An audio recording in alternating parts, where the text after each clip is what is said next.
Recording in progress. We're saying this because we miss Riverside. We're trying out a new system. Trying out a new system here, guys. So hopefully the sound is perfect and crisp and just the best it's ever been. But welcome, Nick. Welcome back. Hello, ground passers. We're back. Has it been 2 weeks? Yeah, because last week was a mini episode. Yeah, has it been 3 weeks for us? Oh my, did we have a had to switch I pre-recorded? think we had to switch a few weeks around in the schedule.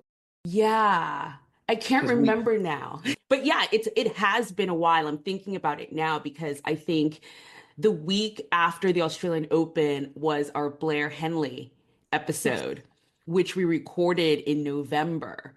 Right? Yeah, we recorded that in November. So we definitely have had a break. I hope everyone enjoyed that. That's our new series, Meet the Professionals. We're gonna try and I think bring that once a month because it does give us time to sort of like take some time off and reset and things like that. And the next episode that's gonna be out in March is already recorded. So stay tuned for that. We have a lot to cover in this episode, so we'll probably jump right in. But this episode, we're going to cover my trip to Delray for the Delray Open. Then we're talking about all the other tournaments that I kind of watched. I'm going to lean on Nick a little bit for this because I haven't watched much of Doha or the Argentinian Open. I have watched a couple of matches. We'll also talk about all the news that's been going around. Because there's a lot of news coming Way out of too the much. tennis. Way too much news that's not the tennis. So we have Sinner, we have Elena Rybakina, mixed doubles, Diogo Schwartzman retiring. So much to talk about, but let's start with the Delray Beach Open. So I went down to the Delray Beach Open. I've never been. This was my first time going. And I think it's such a little great tournament. So it's about 30 plus years old. It started in the early 90s, the Delray Beach tournament. And, tons of American past champions. I want to say it's like Riley Opelka has won it, Francis Tiafoe, Jack Sock, Taylor Fritz has won it twice in a row now. So a lot of American. It's very much a home tournament for a lot of Americans, and not just because they're Americans, but a lot of them actually just live really near the site in Florida. So they're just, I remember talking to Taylor Fritz in press, and he was like, it's so nice to just sort of leave my apartment, get in a car, and drive to the site, to the tournament. And that must be really nice for a lot of them. You haven't been, but were you watching a bit of Delray or no? Delray's been on the wrong time zone for me Mm. quite a lot. Or there's been other stuff going on. Like, Delray's only been interesting to me because you were there, to be honest. Obviously the news of the Americans maybe not performing as we'd expect, because, you talk about there being an American champion. That's not going to be the case this year. It's like your low budget Rafa Novak final. But anyway, we have, I but yeah, think I think that's one of Delray. the Delray for me was like low priority because Doha, there was a lot going on. mm. Buenos Aires, there was a lot going on. And so Marseille and Delray kind of got pushed to the wayside for me. For me, it's all about those previous two tournaments. Yeah, yeah. Just to explain what Nick means. So the final is going to be against Mimur Kecmanovic, who is from Serbia, and Alejandro Davidovich Fokina, who is Spanish. And I think that's like the shadiest thing Nick has ever said, ever. I've ever heard him say. On air, on a recording. That is true. That is true. But no, that is exactly what it is.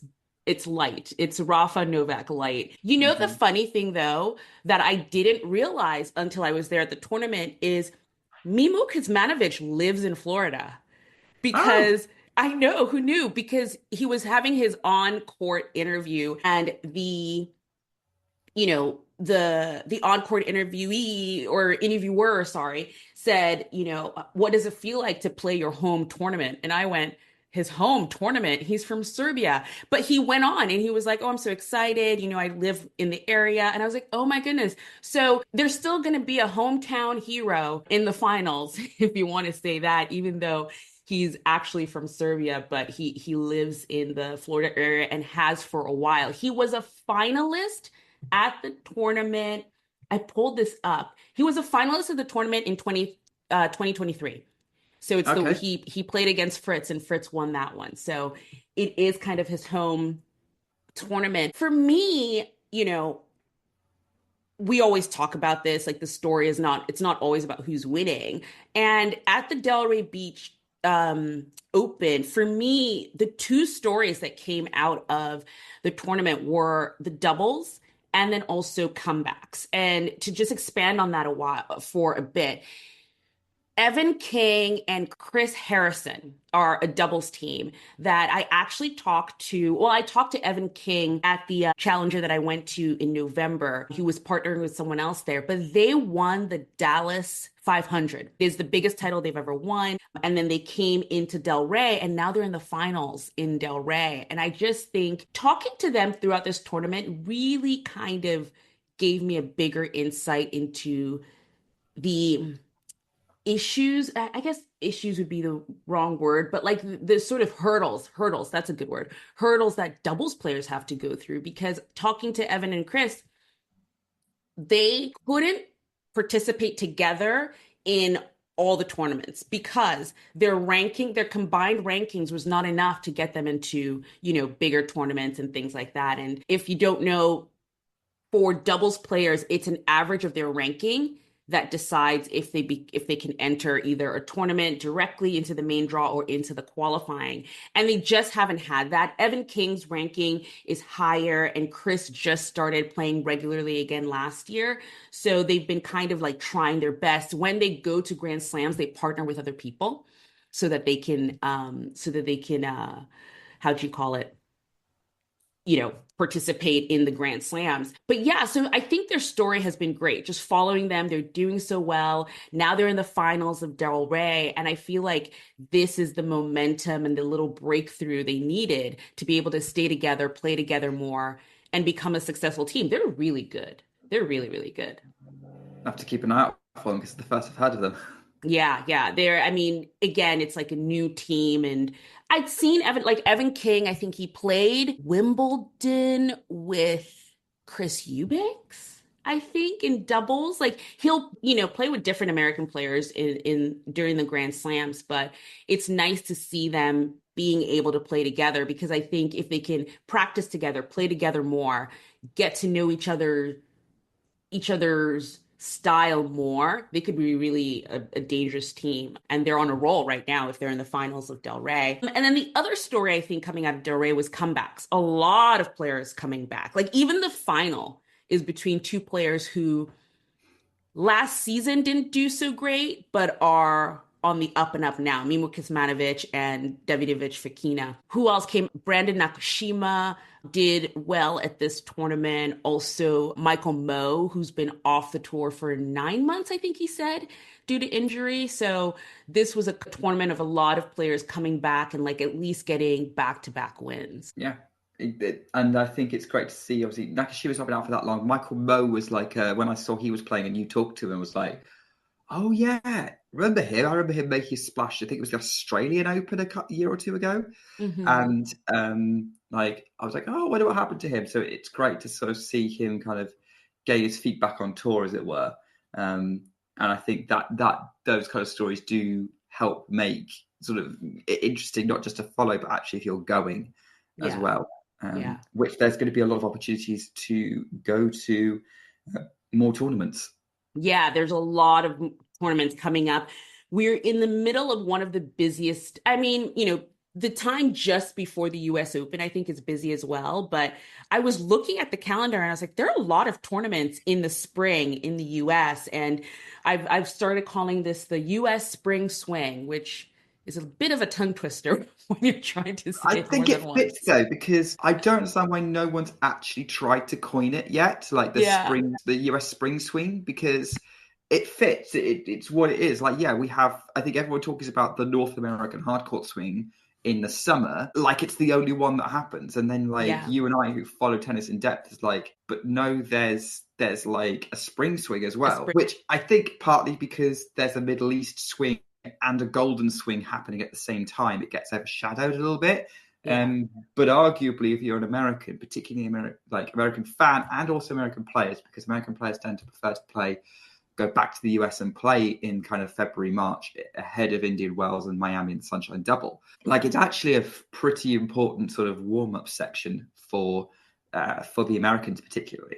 Yeah, and it's such a great chance for American fans to see tennis live because I think this time is, dominated by Indian Wells and Miami. So people only think, it's almost tunnel vision. They're just like, oh, Indian Wells and Miami, but there's so much. So we've already had Dallas, which is over. Delray is in the finals. So that's going to be over this week. Coming up, we have Austin, a WTA 250 event.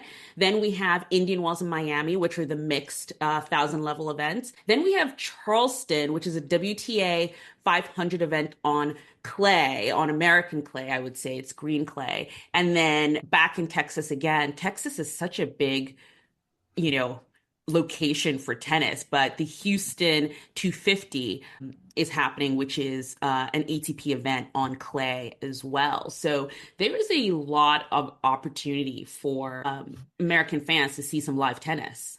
Yeah, definitely. Although maybe not necessarily the players you wanted to see if you're thinking about the Austin one. And I don't know if you saw the news about that, Anastasia. It was about a couple of weeks ago now. Oh, yes, yes. Okay, so yeah, we can mention this for sure, but Austin, and I actually really I feel sad for the tournament and I feel sad for the fans. I remember I actually did comment on this on X. Madison Keys was scheduled to play the Austin 250 and it was decided before. She committed to the event before her Australian Open run. She goes to Australia. I remember actually the social media team for the Austin 250, like following her every move through the tournament. And they kept, there was all this promotion where it's like, oh my goodness, Madison Keys makes it to the quarterfinals. She's going to be here in Austin, and they just kept following her rise. And then she won and they put this great post and everything.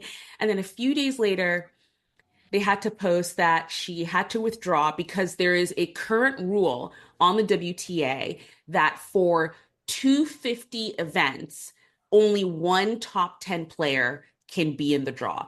And because Madison Keys won the Australian Open, she's now a top 10 player. And I just think that's a bit of a bummer. Like, I just Yeah. think for a local crowd, at a 250 because 250 tournaments are really small. This is what I learned from going to Delray, where, I've been to a challenger now. They're only just a step up from a challenger. So in the Delray Beach Open, there's only one main stadium and then another side court that's actually just right next to the practice court. So it's very small. You can go around the whole site in like 10 minutes. So this event in Austin would have been such a great showcase for American tennis, for fans to come see Madison live, but she had to unfortunately withdraw from the tournament, and that was a bit of a bummer, I have to say. What do you Yeah. think of that rule? It's complicated. I think I know what they're trying to do with it. They're trying to Mhm. effectively create, the WTA is effectively trying to create a Formula One style calendar where the tournament, like the top players are committed to the same tournaments and they don't want people distracted with 250s. I think also there's an argument for 250s like being an opportunity for lower ranked players to really get a ranking boost from getting that extra 250 points from winning it, get some trophies earlier on in their career. But yeah, if you look at who sells tickets, it's big name players. It just doesn't help tournaments. And I think it's ridiculous that it couldn't be ranking on entry. That's the thing, right? Because Madison Keys are Exactly. committed. Because I think, I don't know whether it would be ranking on entry in this case, actually, because it's 4 weeks in advance. I think it's a Mhm. cut-off. So Austin's in 2 weeks. The Austin final will be 2 weeks from when we're recording this. Yeah. And we are, how many weeks since the Australian Open happened? 3. So yeah, maybe actually she would be top 10 when the entry list closed. So I think it's just a weird loophole that's kind of meant that it's lost out. But I think, if I do think it hasn't been thought about that, suddenly someone becomes top 10 after committing to an event. So it's not great for all the Yeah. marketing teams and everything. And it just feels like the WTA particularly only really cares about the top rungs of its ladder. Yeah, I do think they didn't think about this exact Mm. case, and I would not be surprised if there's a rethink of the whole situation, because I think it's doubly upsetting because she's an American player. Like if this was, I don't know, someone else, Ego or Arena Yeah. or whatever, and they had Yeah. to like not do it, I think it would be, oh, well, they can't. But it's almost like it would have been a great homecoming, like she's at home, fans can go watch her. It would have been great for that tournament in terms of publicity and getting fans through the gates and getting new fans through the gates. I think I would not have been surprised if a bunch of people new to tennis would have come to just say, let me come see this Madison Keys, and then in the meantime, see all the other tennis players that are there. So I think it's a bit sad, and I Mm. had forgotten about it, but now I've remembered. Now Yeah, I I've mean, as it remembered, is now, Nick. you have to wait until Indian Wells to see Madison Yes. Keys back on court. Hmm. Right, because she's not playing the Middle East swing. So the only time I think she would have a pre-tournament into Indian Wells is if she went to Mexico. There's like a tournament in Mexico just Yeah. before. So yeah, yeah. Oh well. I tell you, it's weird to me that there is this off week coming up in the US spring swing because there's no tournaments happening in the US this week. Like if you want to watch Correct. tennis in your time zone, you've got to watch the Rio Open or the That's Chile Open. Yeah. Oh, yeah. But Chile is the week after. But yeah, Rio is Oh, the only thing in our time zone Rio, that we okay, would yeah. be watching. Yeah. Yeah. And then the So Middle East swing. yeah, the Middle East swing, yeah, but that's the only one in your time zone. And I'm just like, Hmm. okay, you've got all this momentum, and then you've got a week off. Although you're probably pleased to have a week off, let's be honest. Very But pleased. Very pleased for someone who's covering tennis. It can be really, just a little side note, it is really busy when you're on the grounds. Like when you're there trying to cover the tennis and like talk to players after matches, it's go, go, go. And you in your mind you think, oh, well, the matches are, 2 hours long and you have time in between, but you really don't. You really don't. 2 hours goes really fast when you're doing stuff like that. But so yeah, that's the US spring swing. Someone call me. I think we're gonna trademark that. It's the yeah, US spring swing. A lot of tennis coming up. And we will be on the grounds on a couple more tournaments. Nothing to announce yet, but follow us on social media and you will know when where we're going next. you'll know. Actually, yes, you will.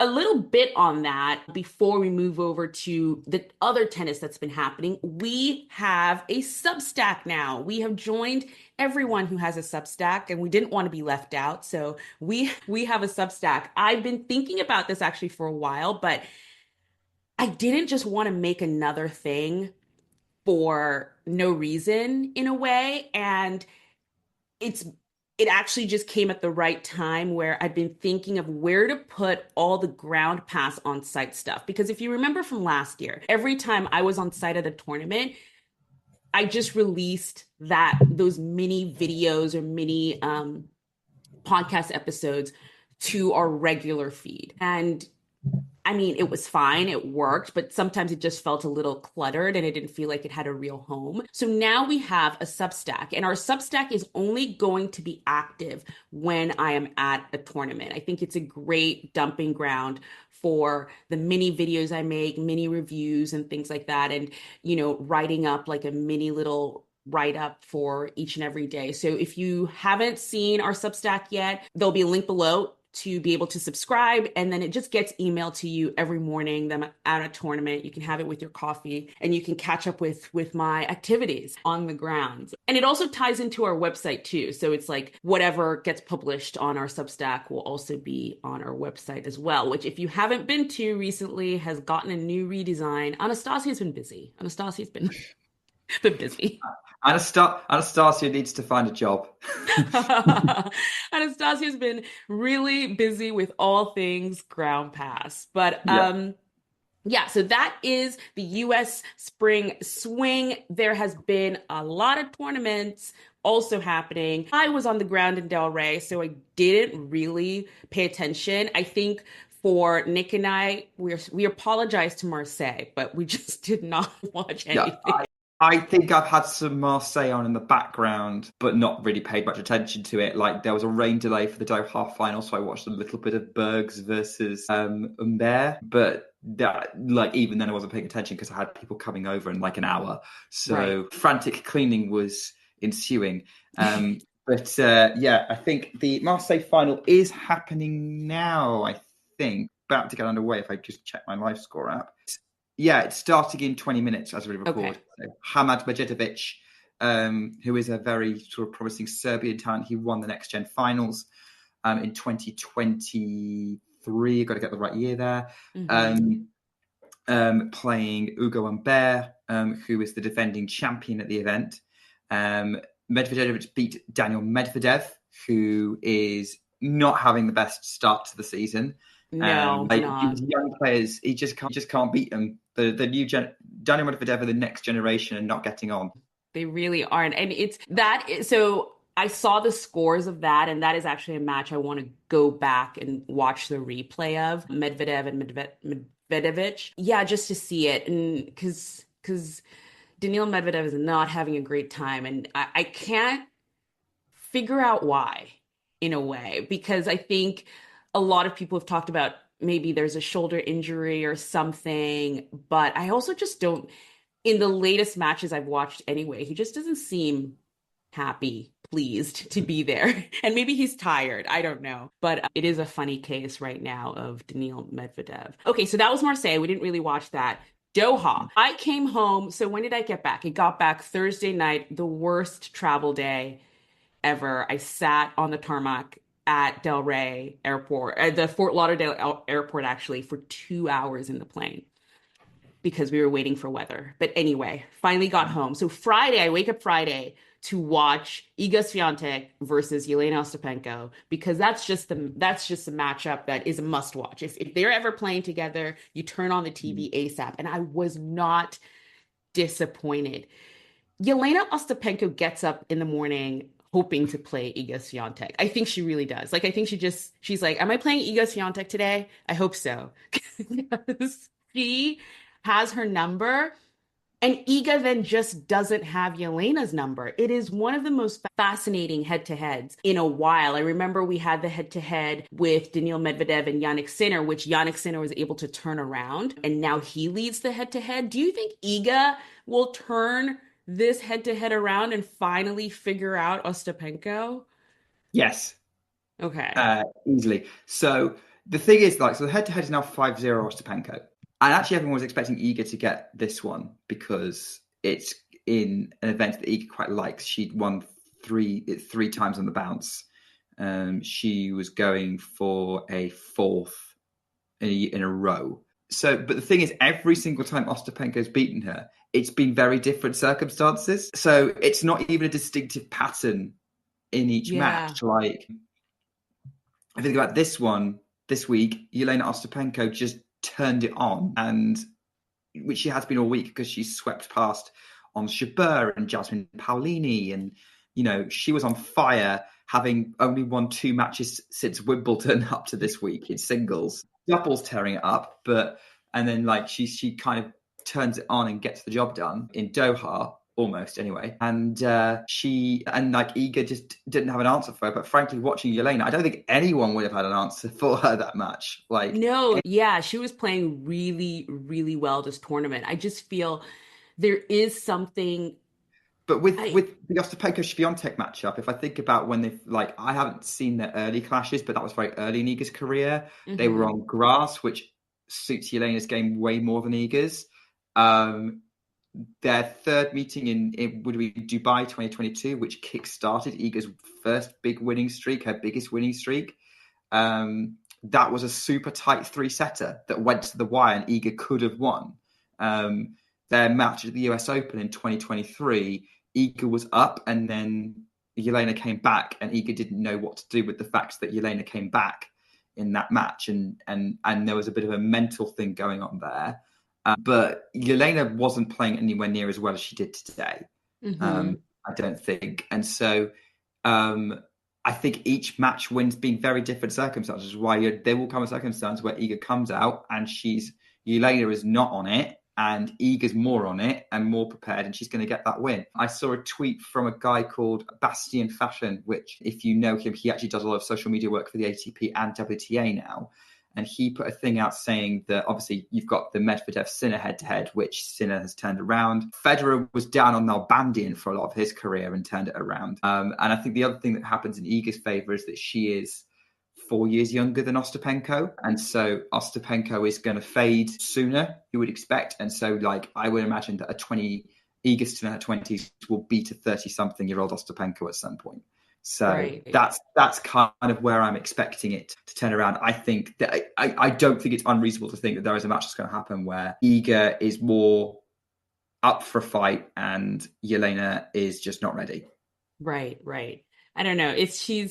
I remember in her post-match interview, it's almost like she just really just truly enjoys playing Iga because she just knows what to do. I think in her interview, she literally said that. She was just like, I know what to do. So again, I remember I posted this. I said tennis is mental because I think there is a lot of that to it. It's how you're thinking. And I think Yelena just thinking that she knows what to do and she knows how to execute, like helps her case even more. So we'll see how that story goes. She was not able, though, to win the title. She was playing so well. She was beat Iga, and I thought, you know what? This is it. And no, Amanda Anisimova, who I was not even paying attention to, partly because I didn't watch much of Doha, but I just wasn't paying attention to her matches. I know she beat Ekaterina Alexandrova, who's been playing really well. She took out Arina Sabalenka that first week. Yeah, very, very. Also, another person who I think has someone's number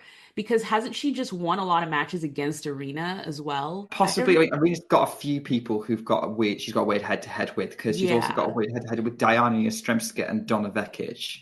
Yep. Yeah. Oh, yeah. Donna Vekic has her number too. Tennis head-to-heads are very fascinating. We should probably make that into a topic one day. But yeah, Amanda Anisimova has a 1000 level WTA title to her name now. And I think that's great because she's one of those players, she stepped away from the game a couple of years back, I think, for her mental health. And she just like stepped away. She's always been a player that I think almost like Madison Keys a little bit, where people are like, oh, she's going to do big things. She's going to be really great. And I think the pressure got to her a little bit. She stepped away. Now she's back. She always kind of plays well, but she finally had a good week. She finally had a good week and put together a title. So I'm excited to see how she goes this season. Definitely one to watch for sure. Yeah, and it was quite fun to see the way, like, she basically out-Ostapenko'd Yeah. more or less, because they both hit the ball pretty big. Anisimova was very good at kind of just doing that a little bit better on the day. And it was a little bit back and forth. It was two tight sets. No doubt about it, like quite a few breaks in there. But yeah, Anisimova is a player that has been on the watch list for a while. And when she's on, she's really on. It's super exciting. But yeah, sort of having that weight of expectation after getting to the French Open semi-finals at 17 and then doing getting the odd big results since, there's always been a sense of, yeah, she's kind of overdue. In many ways, it's kind of the Keys situation multiplied because Keys was putting stuff together much more frequently and around and at the equivalent stage in her career, which for her would be about sort of 6-7 years ago. I think, 6-7 years ago, she would have been, what year is it, 2025? She would have been just coming off that US Open final, and she put together a good 2018 season. And I think it's, I think I'm interested to see what Anisimova does now. If she's going to take this level of confidence and become and kind of get some momentum from it, or whether she will always be a streaky player, which I would imagine is probably going to be more likely. Yeah, yeah. Next up, what are the Argentina Open? Argentinian Open, Argentina Open, one of the two. The story of that is Joao Fonseca and the Brazilian just knocking out every single Argentinian player on his way to the final against a player from Argentina. It is so great to see him do so well in the Golden Swing. And other than him playing so well and kind of living up to the expectation that I think everyone has for him right now. It might be a little bit too much, but I think that's just human nature. You see another great player, and the comparisons to Carlos Alcaraz have already started. I woke up this morning to a tweet from Andy Murray saying, I can't wait till Joao Fonseca and Carlos Alcaraz play together in a match, which I'm not sure if they ever have before. Maybe not. Maybe they haven't played Fonseca and before. Alcaraz. Yeah. I don't No, know, no, right? they haven't. Yeah. Alcaraz. So, Yeah. The only um, thing I know for sure, because I remember, I mean, that's how Fonseca came on my radar was he was a hitting partner during the ATP finals 2 years ago. And yeah. that's when everyone was, kind of like, who's this kid who's the hitting partner and winning all these practice sets against all these big players. So that's how he came into my sort of my worldview. I don't know how you say Mm. it, but whatever. But either way, he's doing great at the Argentinian Open, winning all these matches. And I think too, showing some grit, which I think players who reach the top of the game have to have, because Mm. the matches he's played have not been easy. They haven't been sort of just like straight sets, 2-1, all the way to the finals. He's had to come back. The match that I actually watched was the one he had against Navone. And Navone had match point. He was going to win that. And he had to Fonseca had to save match point, come back and win. And he showed some really, really true grit. And in that as well, the atmosphere, the atmosphere at the Golden Swing. Please never change. Please never, ever change the Golden Swing, because it's like Davis Cup times two. They're just so loud and boisterous and excited, and they're going for their players. And it's just, I want to one day just go to South America and be part of that atmosphere, because it looks so fun. And I think it adds so much to the matches too. I can't imagine a player not being in that and just relishing it. You know what I mean? What's Rio going to be like? Oh, I can't even. It's gonna be crazy, because Joao Fonseca, who's also playing Rio, and he's from Brazil. I mean, Davis Cup times 10, Yeah. probably. I'm really hoping that his fitness kind of holds up for it, Yeah. because it would be a Hmm. massive letdown if he can't get very far in the tournament, because he's gone to the final in Buenos Aires, where he's playing later against Francisco Cerundolo, to already potentially win an ATP Tour title at 18. And obviously winning in Argentina, when we know that Brazil and Argentina historically have a very strong sports rivalry in general against Hmm. an Argentinian. That's a big ask, but that's going to be a bit of a blockbuster match, I would imagine, later Yes. on today. Yes, I will be sat and watching that for sure. Yeah, so great things coming out from matches around the tour. And now let's jump into the news, because there's been a lot of it. And we'll try and hit rapid fire on all of these, because there's truly a lot of stories coming out this past week. And we can't start anywhere else but with Sinner. So Yannick Sinner. So this was actually really funny too, because every Friday I do a coffee catch up of just it's a short reel. It's on our Instagram. And if you're not following us on Instagram, what are you doing? You're missing all of my cool videos. I'm getting so good at them, by the way. I'm learning. I'm getting good at the videos. But anyway, I do a coffee catch up, and I was mentioning that Carlos Alcaraz, Jannik Sinner, they're all down in Doha. They're going to be playing the ATP 500. And then the very next day, Sinner gets banned for 3 months. And I was like, they ruined my coffee catch up. I mean, that wasn't the main story, but they did ruin my coffee catch up. It's the most important thing, to be honest. I mean, you know what I mean? So if you haven't been paying attention, I mean, this has been everywhere, but I think it's really important. And the reason why I wanted to bring this up is just to state the facts of the matter. And I understand there are bigger issues in terms of fairness and the resources that a player of Yannick Sinner's caliber has versus a lower ranked player. And I think all of those things can be debated. But what can't be debated is that The ITIA had a ruling. They cleared Sinner of any sort of, he didn't dope purposefully. It was a mistake of his team that I still can't really quite understand how they could have been so careless, especially with such a well-known substance. But he was contaminated with clostebol, which is a substance that's readily available in Italian pharmacies. Like it's part of different products in Italian pharmacies, but it's like clearly labeled, like, don't use this. It's, you know, not, you can't use it if you're an athlete. Again, don't know how they missed that. But either way, he was contaminated, but he was cleared of any sort of wrongdoing. But WADA wanted to appeal it based on the sort of like the punishment that was given, which was none. He wasn't, he was cleared of He any. did get given one. It didn't make a difference because he was injured. The The original. wasn't playing, so he got banned for like a month. Yeah, that And was like the when original suspension while they were and then investigating. Yeah. and like when he took the ban, it effectively ruled him out of tournaments he wasn't going to be playing anyway. So Yeah. that's what happened there. It happened between it was when he pulled out of Madrid due to injury and then he didn't play Rome. So yeah, I think the thing is TIA cleared him. What WADA was appealing was the fact that they did not agree with the punishment given and they felt like Sinner should take responsibility for his team and also be punished have a longer suspension.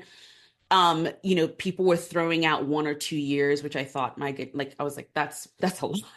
That's a lot for something that you had no control over. So while all this is going on, I think they had set a date in April for the appeal case to happen. And then all of a sudden, yesterday, they were like, there's a settlement. We're going to give him we've settled on 3 months and his ban starts immediately. So his ban starts now. He will be back May 4th, which is in time to play the Rome Open and not miss any Grand Slams. Yeah. Again, I think we can debate all the sort of the timing of the suspension. I think we can debate like, should it have been longer or shorter, all those things. But I just feel like in the discourse, there shouldn't really be a debate of the facts of the matter, which is he was cleared of any wrongdoing. He has accepted responsibility for his team. And then that's that. He hasn't done anything in terms of this process that is not in the rules. I will say he is the number one player in the world with endless resources. And you best believe he probably got the best lawyers to like deal with it. And it is unfortunate that not every single player has those resources. And maybe that's what something like a players union, which I think is what they're trying to work on, will help alleviate, I guess. Yeah, it's it's brought up a lot of complicated issues around it. For the most part, I think the negative reaction is a little bit overblown. I think that, look, at the end of the day, the real debate should be, should Sinner be responsible for is Sinner negligent in sort of overseeing his team? And like, clearly the system suggests that he would have been found there anyway. Or he was willing to take responsibility for that in the end. He wasn't at the time, but he is now. The timing of the ban is the timing of the ban. Like, I understand some people are saying, well, not missing a Grand Slam is not sufficient punishment. Missing 3 months of tennis is still a lot. It's a lot. 4 1,000 events, which is a lot of points. His ranking is now still in jeopardy. If you only care about Grand Slams, I understand it, but tennis is more than the Grand Slams. Yeah. And I feel like that's actually... I saw that post. I think, was it Mark Pecci who posted it? I can't remember, but it was basically saying, him, I think, but yeah. No, yeah, he was defending him. And I think he was saying that, a lot of us tennis lovers are always saying that tennis is not just the Grand Slams, but when it comes to this specific case, all of a sudden it's all about the Grand Slams. And he's missing 4 1,000 level events. Like, that's a big deal. And like, honestly, if you're going to say that, I don't think anyone's going to say that negligence isn't a bad thing, because there's some situations where negligence risks lives. That's not the case here, but the principle could be applied. The question is whether this case of negligence is bad. If, say, the slams are the be-all and end-all, if we're willing to just go with that for the moment, which we don't subscribe to on this podcast, but, if the slams are the be-all and end-all, is Sinner's level of negligence worthy of a punishment of having to miss a slam? And in my opinion, it's not. So I think that's the other thing we have to consider here. So yeah, Jannik Sinner is not going to be playing the Sunshine Double. He's not going to be playing Monte Carlo or Madrid. He's going to lose a chunk of points. His ranking is now mathematically in jeopardy, although it would require Zverev or Alcaraz to go on the run of their lives to knock it away from him, because I think Alcaraz needs over 3,000 points, so he needs to win. He needs everything. He needs to get this title in Dubai. He needs to win Indian Wells and Miami and Monte Carlo. Probably win Madrid as well, and maybe not necessarily Monte Carlo. Zverev, similar thing. It's just under 3,000. He's going to need to do the Sunshine Double, pick up Madrid. That's a lot to ask. Like that's going to. I mean, like of the two of them, Alcaraz is going to be the more likely to do something like that. Like listing those titles off, I don't think it'd be that crazy for Alcaraz to pull that off. Right. I think I'm hoping that this will just kind of put it to bed. There will always be people who refuse to believe that Jannik Sinner is not a cheat. Those people tend to be Carlos Alcaraz or Novak Djokovic fans, and are kind of biased in a certain direction and want to believe what they want to believe. I am not a fan of any of those players, so I can just say that, can we just sit back and enjoy the tennis, please? Please. Thank you. Okay, next. Elena Rybakina. So Elena Rybakina, I know it's like news after news, but there's been an issue with her coach. We found out during the Australian Open that her, at the time, former coach, but now is back to being her current coach. She wants to have her back as a coach and have back as her coach. Yeah, Stefano Vukov was suspended, and then it was officially announced by the WTA that he has been suspended for a year. Was it for a year? I didn't see a time frame with it.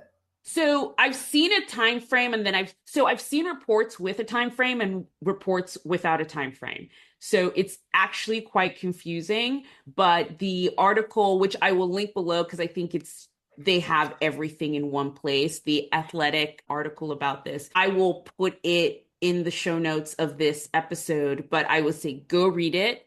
It really breaks down the news exactly as it is. It explains Vukov's actions and why he is being suspended. I think it is unfortunate that Elena Rybakina is going through this, and I can't just help feeling sad, that this is happening, and there doesn't seem to be any sort of resolution, like clear resolution, because it just seems like it's just going to be ongoing. And as someone who is such a great player, you just hope it doesn't derail her career in the end, because I think she's such a great talent and you want to see her do well, and this is not helping at all. She's not been having a bad season despite this, let's be honest. She's played 4 tournaments and she's either lost to the tournament champion or Iga Swiatek. Yeah. So she's not been having a bad season. It's probably about on par for what we might expect Rybakina to have. I think let's see how this Vukov ban goes, but I hope that she maybe realizes she doesn't need him to be her best, because even if she gets him back, it will be a healthier relationship. And yeah, it's not nice, because it ends up everyone kind of just starts gossiping about it and making assumptions and whatnot. And it clearly isn't great, the situation. She does have a new coach, Davide Sanguinetti, who's kind of joined the team so he can actually travel with her and be on tour and do the actual job. Yeah, but she doesn't need this right now. She really doesn't. Nobody does in this situation. No player does. And yeah, it's a shame, because life is complicated as it is without throwing in complicated people. Correct. Yeah. So again, I'll leave the article for everyone to read and wishing Elena the best. Mixed doubles. Now, this is the tournament talk that we love. The actual stuff that we want to talk about here. Mixed doubles is changing for the US Open, and it's a pretty big change to the US Open Mixed Doubles Championship. The decision now is that instead of mixed doubles just starting with the other doubles tournament kind of like a few days after the start of the tournament, mixed doubles is now going to be over 2 days during Fan Week. The prize money has been increased to $1 million, which is 4 times as much as it was before. And they're going to base the entry into the mixed doubles championship on singles rankings, which basically means it's going to be more attractive to singles players to participate in it. And it's going to prevent a bunch of doubles players from being able to participate. There are only going to be 16 teams participating over the 2 days. And they're also changing the scoring. If you know, we've talked about this a little bit. Next gen it goes to 4 games instead of 6. That's what they're going to be doing for the mixed doubles championship at the US Open. So a bunch of big changes coming. If you saw the sort of mixed doubles exhibition that happened last year at the US Open, this is basically it, but for the full championship. So they want to, I think that event was Ben Shelton and Coco Gauff, Stefanos Tsitsipas and Paula Badosa, Nick Kyrgios and Naomi Osaka, and Amanda Anisimova and Taylor Fritz. Those were the teams that played the exhibition. And I would not be surprised if those same groups show up at this for this championship here. So it's a big change. A lot of doubles players are very upset about it, including the champions of the mixed doubles last year, Sarah Irani and Vavasori. I will put a link to their Instagram post that they did a joint post together as kind of their statement. And I think it's still a work in progress in the sense that the US Open organization has said they're going to be wild cards into this event. So you wonder if they'll give wild cards to former champions and things like that.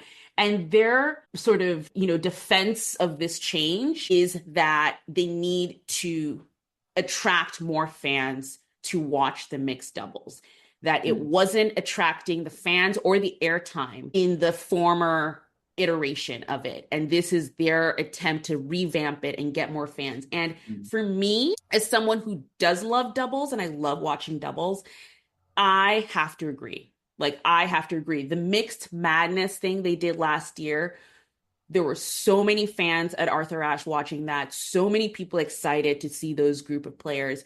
And I do think that is how you attract people into a sport. If you ask anyone how they got into tennis, I think very few people will say, well, I just watched, 2 people on my community court playing tennis and I thought, ooh, I love that sport. It's not how it happens. I think for me, for example, I saw the Williams sisters and I was like, ooh, that's what brought me into the sport. A lot of people, it's finding a player that they can attach to, start watching them play tennis, and then it kind of, opens your eyes to the entire sport. And that's what happened with me. So I can understand them using this as a showcase event to show what doubles can be, how much fun it can be. I would not be surprised if, you come to Fan Week, you watch these doubles, and then when the doubles tournament starts, you're more likely to just check it out, see what it's about. All the doubles matches that I've watched at the US Open that were like packed and exciting. Like I remember the year Ben Shelton and Taylor Townsend played together. It was like their matches were always packed. Or when Pegula played with Coco Gauff, their matches were always packed. So I think the names are needed to try and help reinvigorate the doubles field, I think. What do you think? Oh, I agree. I agree with you that they need the big names to get the interest in doubles. I actually think that, I've seen something going around before even the mixed doubles was announced that I think our friend Todd put something up about at some point expect Grand Slams to go for 3 weeks at some point in the future. Yeah. And this is a step in that direction. Whether you think that's a good thing or a bad thing or not, certainly, unless you're going to change the tennis scoring system or like the way, or like fundamentally change the way Grand Slams work, we're always going to have a scheduling issue. Mixed doubles happening during the 2 weeks was adding to that scheduling issue because the mixed doubles always gets pushed back at every slam. I agree that, and the thing is, mixed doubles is of the 5 professional tournaments that happen at a Grand Slam, professional able-bodied tournaments, mixed doubles is the least important. It has no ranking points. You only play mixed doubles 4, maybe 5 times a year in the Olympic year, 6 if you count a United Cup. Unless you're going to get a regular mixed doubles tour together, it's not going to happen. That's just it matters a lot less. It's just a nice bonus pool for the players. Yeah. The doubles players being upset by this, I understand, because obviously this was a nice little extra. As I said, it's a bonus pool of money. Doubles does not pay as much as singles, and that's unfortunate. That's just like a structural problem anyway that needs to be addressed. But certainly to just move mixed doubles and give it the profile it needs again of what it was already a glorified exhibition, to be honest. This change of moving it into fan week and trying to attract singles players, it makes complete logical sense to me as a fan, as someone who would be interested in selling the sport to new fans. That's what this podcast is. The one thing I hate about it is the scoring system, because I do not like fast 4. I do not like it. Tennis should be first to 6, which the final is going to be. But that's kind of like, that makes it kind of a showcase match. I'm going to understand it. But I would be like, I understand why they want to do it, because they don't want to tie the singles players out who enter. You want to keep it to 2 days and whatnot and just have it sort of fairly intensive. But I still think, I, as a fan, as an established fan, am going to take it more serious. I'm going to take it less seriously, even as seriously as a result. Mm-hmm. And even to the point where I'm not as interested anymore. That's a very me because thing. Because of the scoring. Yes. Yeah. It matters that much to me personally. Mm-hmm. I don't expect a newer fan to care. If you have fun with it, watching it, great. The scoring is the thing that puts me off next gen. So fix that, you've got me back. But the one thing that's the thing I'll say is, like, broadly everything else makes sense to me. And it's not too dissimilar to what they do at Indian Wells with the tie-break tense in the mixed doubles there. Right. But yeah, I'm fully supportive of them trying this. I'm interested to see what will happen. I guess the only thing I was going to say was, if they do this and there's an actual kind of competition where you can sell tickets for, is that going to affect the price of tickets for Fan Week? Right. So this is the one thing that I cannot get clarity on, and I'm going to keep looking. And then once I know for sure, I'll let you know, because Fan Week is free to enter. That's not changing right now. But last year, the mixed madness exhibition to get into Arthur Ashe was $30. So you had to pay $30 to get into Arthur Ashe specifically for that event. Which for tennis ticket price is actually pretty good. Pretty good. But at the same time, what I've heard so far is like, oh, it's going to be during Fan Week. It's free. And I'm like, is it for sure free to enter? They're going to be playing. So this new mixed doubles competition is going to be on 2 stadiums. So it's going to be on Louis Armstrong and Arthur Ashe. So I just need confirmation on that, because usually what has happened in previous years is that you have to pay for the exhibition part of it. So, you paid for Mixed Madness, and then there was one that they did with Carlos Alcaraz and Novak. You also paid $30 for that during Fan Week. So I'm wondering if that will be the case here, because if it is free, that's the ticket. There's everyone go. Like, that's the ticket in tennis if it's free. And I am not yet convinced that it's going to be, but I just haven't gotten confirmation yet that, you have to pay for it for those specific. So I'll keep trying to look for answers on that, because if it is free, you got to go. You have to go. You have Taylor to Fritz go. is borderline already signed up for it, let's be honest. Exactly. He was like, I'll do it. I was like, oh, well, there you go. He said he'll do it. Okay. quick wrap up for everything, but we have to say Diego Schwartzman has retired from tennis, and El Peque is done with his professional career. I just wanted to bring this up because he is the definition of sort of defying the odds. Diego Schwartzman is 5'7". That is short for a male tennis player. And despite that, he got to the top 10. He went deep in slams and just really defied a lot of odds to get to where he was. Like, even when he was coming up, he wasn't, wealthy, came from, a very modest family, and still was able to sort of make it onto the tour. He made his breakthrough late. It was like in his early 20s compared to other players who start in their teens and things like that. So, he'll be missed. I will never, ever, ever forget when he played doubles with John Isner and they made it to the finals of the Rome. Yeah, it was the Rome Masters. They didn't win, but they made it to the finals. And John Isner is 6'7", 6'7", I think. Yeah, he's tall. He's really tall, and he was playing with Diego Schwartzman, and it was a sight to see. And I remember during the time they would call each other, I think John Isner even still calls Diego Schwartzman his twin, which I think is great. If you've seen the movie Twin, it's Arnold Schwarzenegger and Danny DeVito. That's where it comes from. But yeah, I was really sad. He won his first match at the Argentinian Open against Nico Jarry, which was, again, with that energy that the crowd gives in South America, must have just been a sight. Just to be in that stadium was probably the best experience. And it looks like he had the farewell that he truly, truly deserved. And we will miss you. We will miss you, Diego Schwartzman.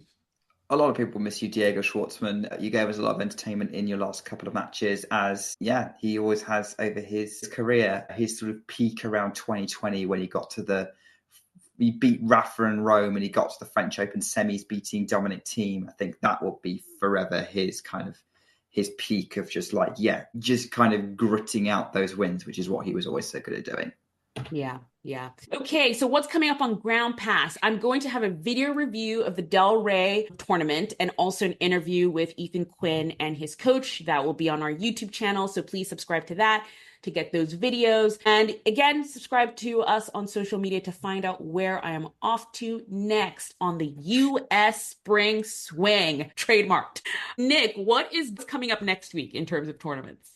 Well, we only have 3 tournaments to look forward to across the men's and the women's. We have the 1,000 event in Dubai for the women. The men are going to Doha for a 500, and we've mentioned it a few times. Rio have got their 500 on clay. It's the highlight of the Golden Swing. Dubai is basically Doha Take 2, but on a faster surface. Yeah. That draw is almost exactly the same. It's too similar. Alexandrova rematch in round 2, potentially, unless Alexandrova doesn't win her opener, could happen. Yeah, so it does. I'm going to be interested to see how everyone does with a do-over almost. Yeah. Although Ostapenko will have to deal with Rybakina potentially very early on. That could be quite entertaining. And Doha, Novak Djokovic is back. That injury doesn't seem to be taking out for very long. Carlos is playing, and it's weird that it's not weird that Carlos is the top seed and Novak is the number 3 seed. What is weird is the number 2 seed is Alex de Minaur, and no offense to de Minaur, but his CV is not quite the same. But credit to him for that's where he's managed to get his ranking to. That is true. But so you could be seeing a Carlos Novak semi depending on how they both perform. Carlos is chasing ranking points for potentially the world number 1, as is Zverev, who is playing in Rio. But let's be honest, he's not going to be the star of the show. Joao Fonseca is going to be the star of the show because he's playing Rio. Yes, that's all we're going to be watching in Rio, or hopefully watching in Rio. Like you said, I hope his body holds up for 2 tournaments back to back like that. This time, it has been 2 weeks. It is time for our players of the Fortnight. And for the first time, I'm picking doubles team for players of the Fortnight. Stars has changed the rules Without, again, I'm giving the doubles team some love, but my players of the fortnight this week are Evan King and Christian Harrison. I think they have been playing some phenomenal tennis over the last 2 weeks because they are the Dallas Open champions. It was the biggest title of their careers, and now they're in the finals of the Delray Beach Open, which, these wins and these tournaments really will help bolster their rankings and give them the ability to play together more. And isn't that what we ask for? At the Delray Beach Open, I got to interview the Bryan brothers about what they thought about the doubles field and how it could be improved. And some of the things they mentioned, like them being from the same country or, wearing the same kit. One of the things they mentioned was doubles teams sticking together. And sometimes that's just not possible due to rankings. And if you want to make money on tour, you have to play the Grand Slams. If you want to play the Grand Slams, your ranking has to be high enough. So all of these things come into play. And by these wins that Evan King and Christian Harrison have had together, it means that they can possibly play these bigger tournaments together, but also show how good of a doubles team they are and actually be a force on the tour. So I'm really excited to see where they can take this year. It's been a phenomenal start. And yeah, I'm pretty sure we'll be seeing more of them on tour. They're a fun team as well. So if you're new to doubles, you don't know who to watch, I will suggest Evan King and Christian Harrison. and for now, they'll also be very easy to go and see on a ground pass, depending on who you're playing in the doubles, because, there'll be some knowledge of people playing doubles, and they'll probably go for people with numbers next to the name. And King and Harrison don't have numbers next to their names yet. So actually, yeah, if you're going to go Indian Wells or even the US Open, they might be still not as well known by that point. Yeah, you might actually have an easier life when it comes to fighting through the crowds to go and watch their matches, and you won't be disappointed. Yes. Yeah. Who do you have, Nick? So this is an overhang. So I don't know whether we kept that discussion we had at the beginning of the recording about kind of what happened with why we missed a week or whatever. But I've had this player on ice for like a week because I thought you were recording last week and then we didn't. I am going to take you all the way back to the Transylvania Open in Cluj-Napoca in Romania, which is a 250 event that happened. Well, the final was about a week ago now. Anastasia Potapova won the tournament, and you probably wouldn't have overshadowed by Abu Dhabi or whatever the Dallas Open, but quite often during the Transylvania Open was I had the tennis on, and then the matches in Abu Dhabi would finish kind of mid-afternoon, and the Rotterdam evening session hadn't started yet, and obviously was way off anything in like South America or the US kicking off at that point.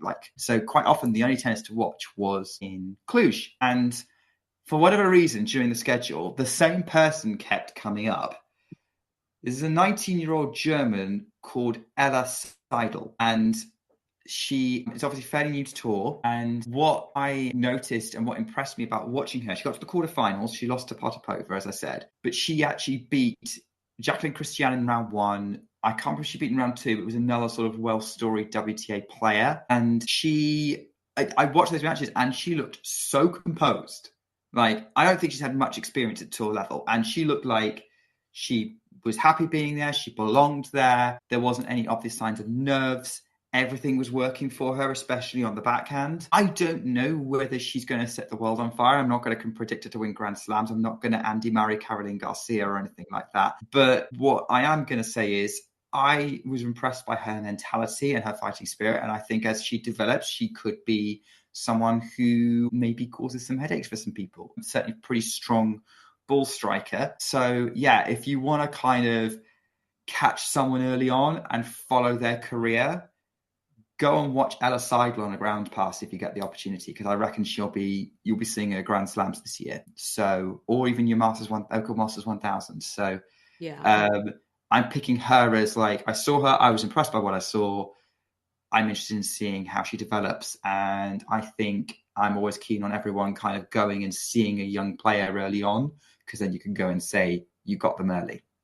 So Ella Seidel is my player of the fortnight. Good pick. Good pick. I remember I didn't watch any of her matches, but I do remember I wanted to make sure it was the right person. So I actually just looked up a photo of her, but she has a shock of red hair.